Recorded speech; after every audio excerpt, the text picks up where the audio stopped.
Hello बंधुगण नमस्कार। आज ହେଉଛି 14 ଜୁନ୍ 2025 ଶନିବାର। ମୁଁ ସ୍ୱାଗତ କରୁଛି ଏସ୍ପି ଖବରକୁ। ଆମ୍ଭେ ଆଜି ଜାଣିବାକୁ ପାଇବା ଆଇଏମ୍ଡି ତରଫରୁ ଓଡ଼ିଶାର କେଉଁ କେଉଁ ଜିଲ୍ଲାମାନଙ୍କୁ କେଉଁ ୱାର୍ଣ୍ଣିଂ ଦିଆଯାଇଛି। ଆସନ୍ତୁ ଜାଣିବା।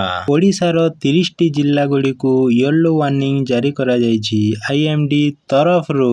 କିନ୍ତୁ କେଉଁ କେଉଁ ଜିଲ୍ଲାମାନଙ୍କରେ ବର୍ଷା ହେବ ଏବଂ କେଉଁ ଜିଲ୍ଲାମାନଙ୍କରେ ବର୍ଷା ହେବାର ସମ୍ଭାବନା ନାହିଁ, ସେହି ଜିଲ୍ଲାମାନଙ୍କୁ ଦେଖିବାକୁ ହେଲେ ନବରଙ୍ଗପୁର, କଳାହାଣ୍ଡି, ନୂଆପଡ଼ା, ବଲାଙ୍ଗୀର, ସୋନପୁର, ବୌଦ୍ଧ, କନ୍ଧମାଳ, ଗଜପତି, ଗଞ୍ଜାମ, ନୟାଗଡ଼, ଅନୁଗୁଳ, ସମ୍ବଲପୁର, ବରଗଡ଼, ଝାରସୁଗୁଡ଼ା, ଦେଓଗଡ଼, ସୁନ୍ଦରଗଡ଼, ଢେଙ୍କାନାଳ, କଟକ, ଖୋର୍ଦ୍ଧା, ପୁରୀ, ଜଗତସିଂହପୁର, ଯାଜପୁର ଏହି ଜିଲ୍ଲାମାନଙ୍କରେ ବିଜୁଳି ସହ ଘଡ଼ଘଡ଼ି ଏବଂ ପବନ 30ରୁ 40 କିମି ବେଗରେ ହୋଇପାରେ। ଏହି ଜିଲ୍ଲାମାନଙ୍କରେ ବର୍ଷା ହେବାର ସମ୍ଭାବନା ବହୁତ କମ୍ ଅଛି।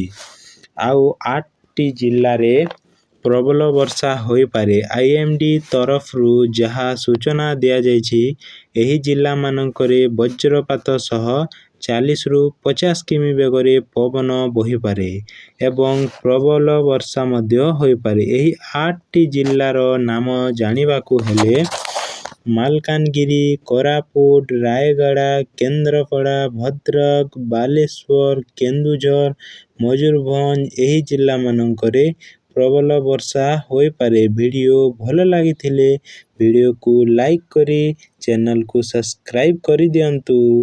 ଧନ୍ୟବାଦ।